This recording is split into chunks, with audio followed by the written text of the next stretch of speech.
ભાઈ રાહદારી સ્ટેજ આગળ જાય છે, તો બીજા ભાઈ ત્યાં આવીને પથ્થર તોડતા હોય છે. તો ભાઈ તું શું કામ કરે? લગભગ મોટા ભાગના વાલી એ મને જોતા હશે, એટલા માટે હું કહું કે મારી 4 વ્હીલ વાળી ગાડી છે, એટલે તમે બધા મને ઓળખીએ કે ભાઈ આ સાહેબ. બધા આવજો. આવતી વાલી મીટિંગ આવે ત્યારે અમારી વાલીઓની સંખ્યા વધે.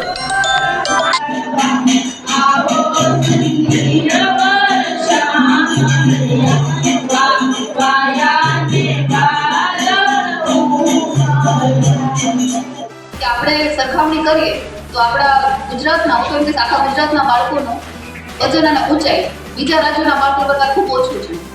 બોડી માસ ઇન્ડેક્સ કહે ને BMI, આરોગ્યની ટીમ હોય BMI માપતા હોય, તો આપણા બાળકો છે એ 8મા ધોરણમાં આવે તો એની હાઈટ બહુ નીચી હોય અને કુપોષણના બહુ શિકાર હોય. જે પોષણ ઓછું છે એનું કારણ એ છે કે એ પોષણક્ષમ ખોરાક લેતા નથી. અપર આઈડી આપી એની સાથે એમનું આધાર કાર્ડ પણ એ પ્રમાણે હોય અને એમનું લિવિંગ સર્ટિફિકેટ પણ એ પ્રમાણે હોય, તો ભવિષ્યમાં તમારે કોઈ જાતનો પ્રોબ્લેમ ન આવે, તકલીફ ન આવે. એના માટે અત્યારે આ એક તમારી પાસે બધા વાલી પાસે વાલીના આધાર કાર્ડ અમે મંગાવ્યા. વાલીના આધાર કાર્ડ એ હાટે મંગાવ્યા કે એમાં તમારો વાલીનો આધાર કાર્ડ નંબર નાખી નામ નાખી તો જ એ પર આઈડી જનરેટ થાય. એટલે તમે જેની પાસે જેના કોઈના વાલીના આધાર કાર્ડ આપવાના બાકી હોય તો એમને ધોરણ વાઇઝ મોકલાવી દઈએ.